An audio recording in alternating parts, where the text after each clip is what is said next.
Poisonburst era Acolyte of Chayula is a poison and chaos bow build centered around Poisonburst arrow. It also uses Toxic Growth, Plague Bearer, and the powerful Archon of Chayula Ascendancy skill. The build starts as a non-crit setup and gradually transitions into critical strike as your gear improves. The early version of the build focuses primarily on physical damage, poison, chaos damage, evasion, spirit, and projectile skill levels. Once your equipment is strong enough to reach roughly 50% crit strike chance, you can start to begin transitioning into the crit version. This is where the build starts to unlock some of the strongest scaling options, including Garkan's Resolve, additional crit strike passives, and stronger min-max support gems.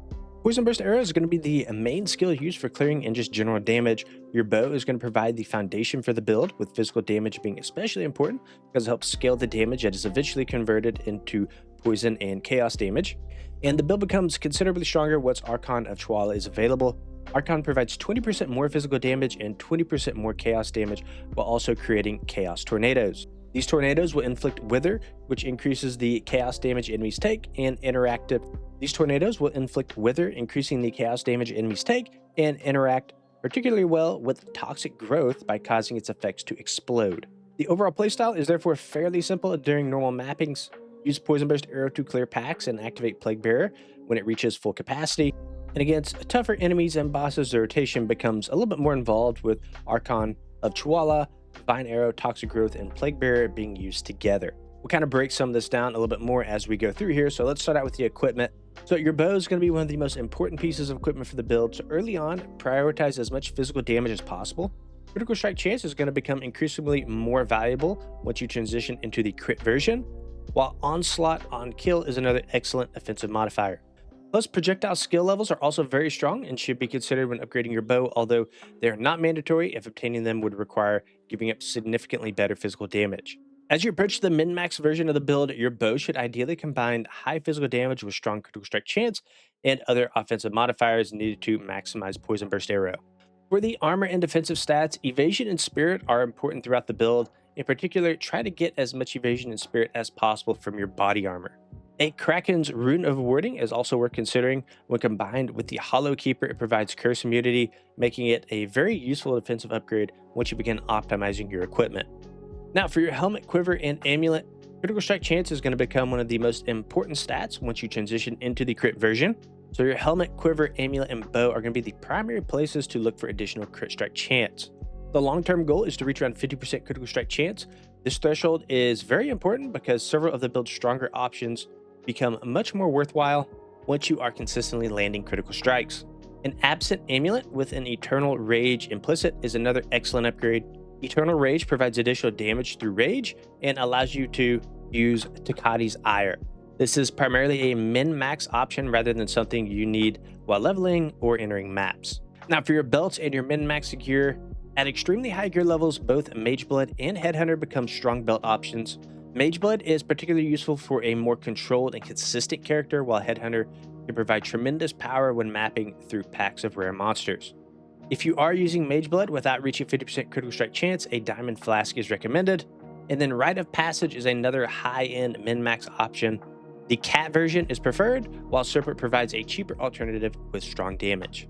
Now, going into your skills, we first have Poison Burst Arrow. So Poison Burst Arrow is going to be the centerpiece of the build and is used for a majority of your clearing. Its support setup focuses heavily on poison and the ability to spread your damage efficiently between enemies. The primary supports are going to be Bleed, Bursting Plague, Escalating Poison, Deadly Poison, and Fork. This combination allows Poison Burst Arrow to efficiently spread poison while maintaining strong damage against groups of enemies. Next, you have Archon of Chayula. This is going to be the defining ability of the in-game version of the build, and this is going to be supported by Prolonged Duration, Magnified Area, and Poison. When activated, Archon grants 20% more physical damage and 20% more chaos damage while summoning chaos tornadoes. These tornadoes will inflict Wither, which increases chaos damage enemies take, and they also interact with Toxic Growth. The main limitation is that Archon requires Glory before it can be activated. Fortunately though, Glory builds very quickly while attacking, generally taking only about a second to generate. The larger problem is the 20-second lockout that occurs after the Archon buff expires. You cannot simply reactivate it immediately. Dominion is a hidden instill that can help bypass this downside, although it does reduce some of the benefits provided by the Archon buff. Archon of Chayula is unlocked after defeating Tool and Esh as part of the in-game Breach questline. Up next, we have Toxic Growth. So Toxic Growth is going to be one of the build's most important secondary damage skills, particularly against bosses and tougher enemies. It becomes significantly stronger once Archon of Chayula is available because of the Chaos Tornadoes that can cause Toxic Growth to explode as soon as it spawns. The skill uses Concentrated Area, Deadly Poison, and Long Fuse. Once the build reaches its high-end crit setup, Jarkon's Resolve can provide another significant boost to Toxic Growth. However, it is expensive and is generally not worth using until you're close to 50% critical strike chance. Up next is Plague Bearer. So Plague Bearer provides another major source of poison damage. During normal mapping, you primarily want to build it to 100% and then activate it to clear enemies efficiently. In the min-max setup, Varana's Siege is preferred over Magnified Area for Plague Bearer. Kadi's Ire can also be added once you have access to Rage through the Absent Amulet. Up next is Vine Arrow. So Vine Arrow is primarily used as a supporting damage tool, especially against tougher enemies.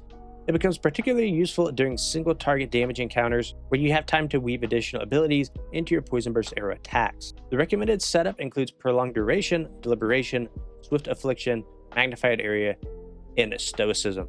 Other skills used, Wind Dancer provides additional utility and defensive value and is supported by Rage, Maim, Blind, and Life Leech.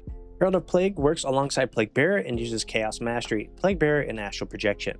Once you have enough Spirit, her Declaration can also be added. It should be linked to Ghost Dance because doing so reduces its cost, and Ghost Dance itself uses cooldown recovery.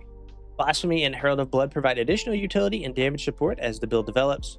Eshi's Radiance and Ulnatal's Embrace can also be used to enable Shock and Armor Break as well. Okay, so your skill rotation for clearing. So the clearing rotation is very simple once the build has enough damage. Most of the time, you simply just use Poisonburst Arrow while moving between packs. When Plague Bearer reaches 100%, activate it to clear enemies and continue attacking with Poisonburst Arrow. Early in the build's progression, you may need to use Vine Arrow and Toxic Growth against tougher magic packs. As your gear improves, these abilities become less necessary for normal clearing and are mainly reserved for stronger enemies and bosses. Now for single target, the rotation becomes much more important once Archon of Chayula is unlocked. So you want to begin by activating Archon whenever it is available. Because Glory builds very quickly, you generally only need a short period of attacking before you can activate it. Once Archon is active, use Vine Arrow several times and then weave Toxic Growth into your Poisonburst Arrow attacks. Toxic Growth is generally used every other attack because repeatedly casting it can cause existing Toxic Growth effects to be overridden. Plague Bearer should be used as part of the rotation as well. Once the initial setup is established, rotate between Toxic Growth and Plague Bearer while continuing to take advantage of Archon's Chaos Tornadoes. If your Archon of Chayula damage becomes extremely high, you can use Toxic Growth much more aggressively during Archon's duration. The Chaos Tornadoes can cause Toxic Growth to explode almost immediately, causing a significant burst of damage. Okay, now let's talk about our Ascendancy Path. So the Ascendancy progression is very important for this build because each major choice contributes toward the final Chaos build setup. For your first trial, take Waking Dream. This causes red, blue, and purple flames to spawn around you as remnants. Purple flames are the most important because they provide 7% damage gained as Chaos, which is a major source of damage scaling for the build. Red flames are useful during the early campaign because they can provide life recovery through leech instances, while blue flames provide mana recovery. For the second trial, take Lucid Dreaming. This gives you the choice between power, mana, and life. Choice of power is the recommended option because its damage gained as Chaos effect provides one of the build's primary methods of scaling damage. And the third trial should be Chayula's Gift. Although the node may not appear particularly powerful at first glance, it becomes extremely useful later because it makes capping Chaos resistance much easier by doubling your source of Chaos resistance. It also provides a flat plus 10% maximum Chaos resistance. Finally, take Archon of Chayula from the last trial. This is going to be the defining Ascendancy node for the build and one of the main reasons to play this. Okay, now let's talk about the passive tree. So the passive tree changes as the character moves forward from the standard version into the min-max crit setup. So early on, focus on the general damage and defensive stats that allow Poisonburst Arrow to perform consistently.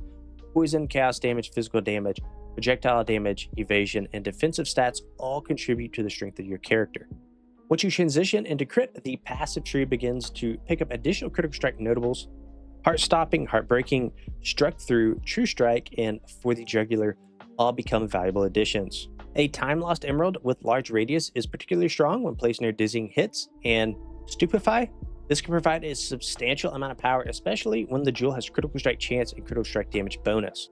If you do prefer a more defensive character, enhanced reflexes and bestial skin are good alternatives. Movement speed also becomes more valuable as the character reaches higher gear levels, Picking up movement speed nodes around the Ranger starting area can make the build feel considerably faster during mapping. The most important thing to understand about this build is that you should not rush into the min-max setup.